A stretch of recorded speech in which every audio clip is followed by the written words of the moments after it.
Okay, we got a short few examples to get through today, and it starts with this idea of stating the domain. The domain is the available inputs you have. When you get done with this class, there's two things you should be able to do. Number one, you should be able to solve any equation that you see. Second of all, you should be able to graph any function that you see. You may think that one is more important than the other. Really doesn't matter. They're both necessary for you to be successful as you move forward into calculus and calculus 2. So when you look at this, the question is, do you know what it looks like? Probably not right now.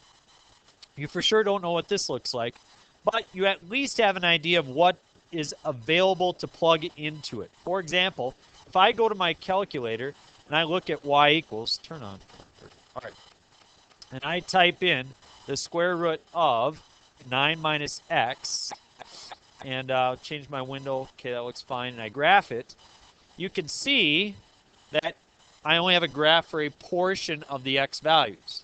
Okay, think about this. What kind of numbers can you not take the square root of? Negative. What number would you plug in for x that would give you a negative result? 10. So as you look at the graph here, it doesn't have a value over there at 10. If I scroll x over to 10, I have no graph over in that area. Anywhere where there's 10, I have no graph. In fact, any value bigger than that, I don't have a graph for either. So you can anticipate where it's going to have values and where it's not going to have values based on what you're allowed to plug in.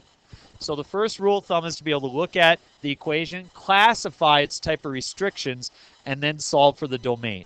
I can't take square roots of negatives. So therefore, 9 minus x must be greater than or equal to 0. Now I have an inequality I can solve. I simply subtract the 9. I have negative x is greater than or equal to negative 9. Divide by negative 1. X is less than or equal to positive 9. The graph, it has values everywhere where x is less than or equal to negative 9 or positive 9. So I was able to make that prediction by looking at it ahead of time. If you want to write the answer in interval notation, you'd have a negative infinity, a positive 9, and a bracket. I will accept either one. Your book might write one at some point and the other one at another. You should be able to decipher between the two. Any questions? Okay, the second one is interesting because it's a graph that we don't really know for sure what it looks like, but we do know this. Anytime you have a fraction or a rational function, you have to be careful about the denominator. What number are you never allowed to divide by? 0. So what would give you 0 in the denominator? So we have to look at the denominator and restrict it. We have to say the denominator cannot equal 0, or x, in this case, cannot be equal to 2. And so we've restricted the domain. We've said it can't be equal to 2. If you were to write that in interval notation, we simply exclude 2 by writing like that. That way we have every number from negative infinity to positive infinity except for 2. Does that make sense? Either one of these would be correct for an answer. All right? Flip it over.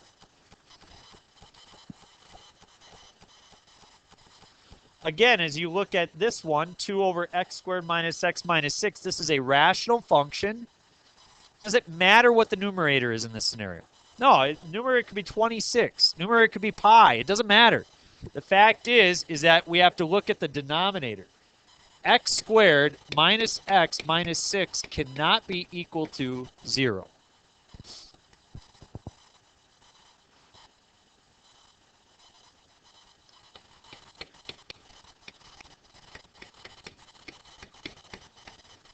So x minus 3 times x plus 2 cannot be equal to 0. I factored it, so my x values are 3 and negative 2. So you could write this as x cannot be negative 2 or 3. Or you could write it as negative infinity to what? Negative 2 parenthesis union with 2 to 3, union with 3 to infinity. And that would be another way to exclude the values 2 and 3. Whoops, sorry.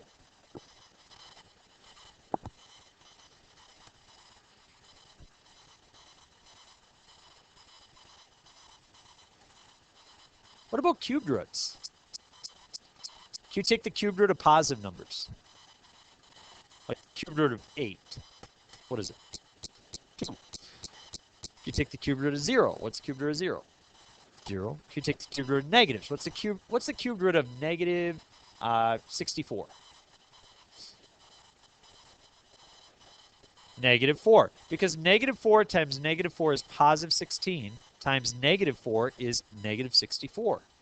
So if you look at my graph, I could take the cube root. Let's see, math. Here we go, cube root of, and I'm going to do, we'll just do x minus 2, whatever.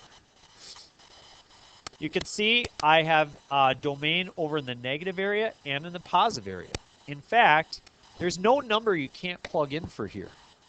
So I can list the domain as x is equal to all real numbers.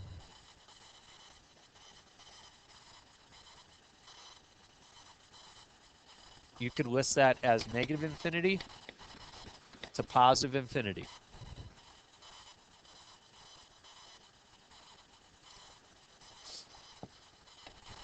Let's try a different one. What if I had 4x to the 5th minus 8x squared plus, I don't know, square root of 19.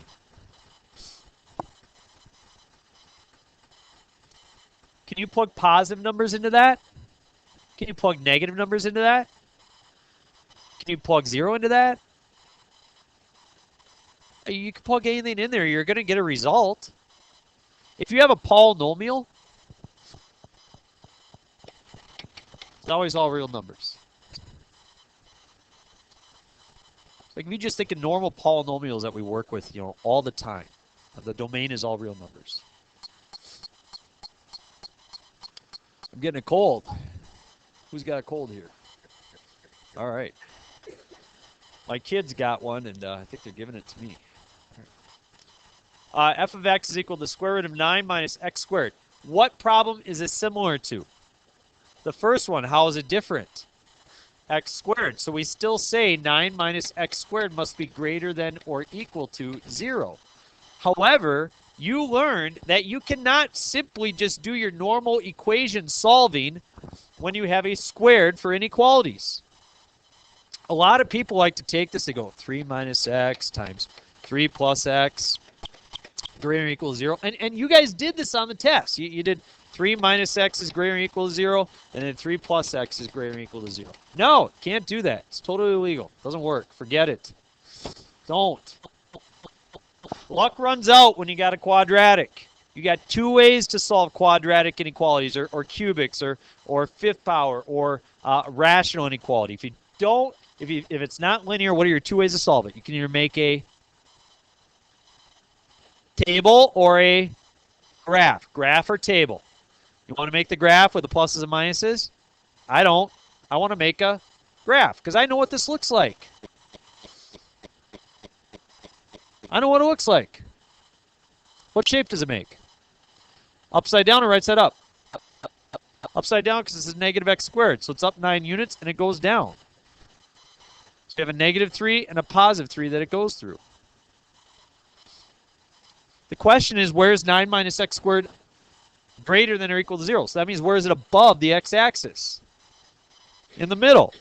This is the region where it's above the x-axis or greater than or equal to 0. So that's from negative 3 to positive 3. Or you could write it negative 3 less than or equal to x less than or equal to 3. Why am I allowed to include 3?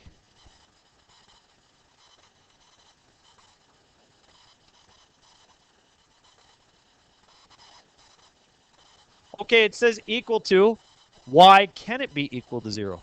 Because you could take the square root of 0. If you plug in 3, you get the square root of 0, which is 0, right? So watching some Stanford basketball players a number of years back ago when they made it to the Final Four, and they were talking about what it was to be a Stanford athlete, and also, a student. It was like, wow, you go to a really good school and you got to keep up with sports and academics.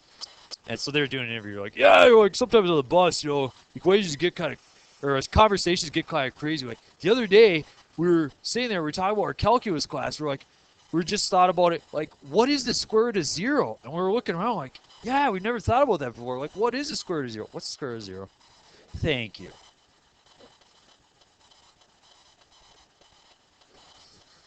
Sorry, Stanford. Albert, we just showed you up. All right.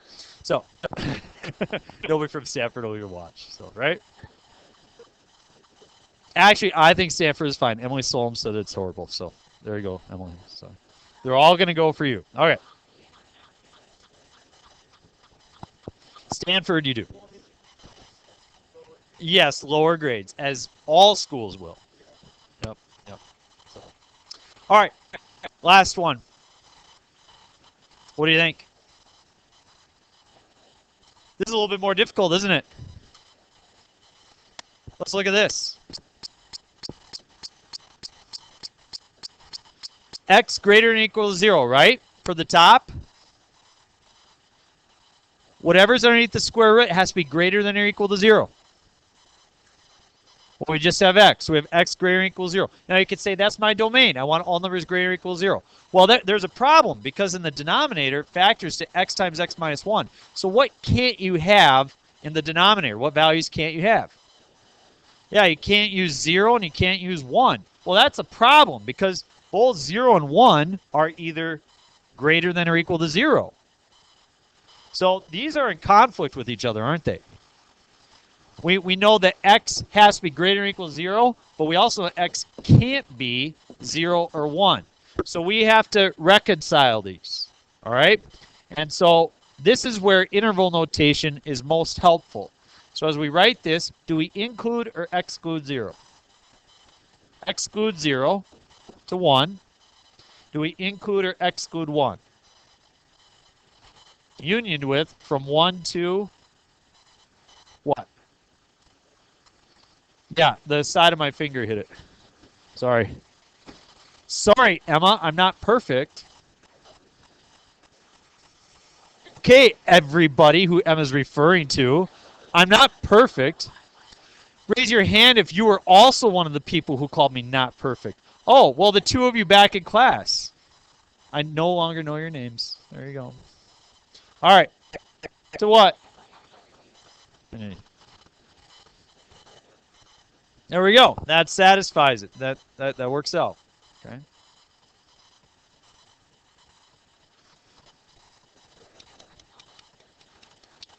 Somebody talking?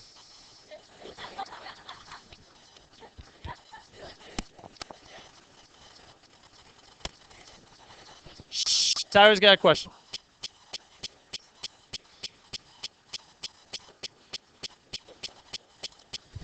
If it could be them, right?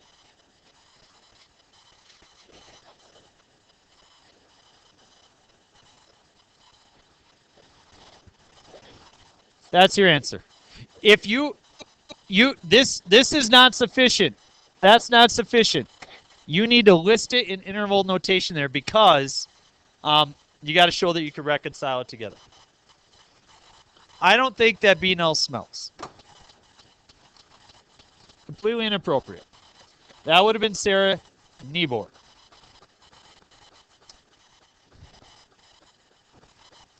There is your assignment.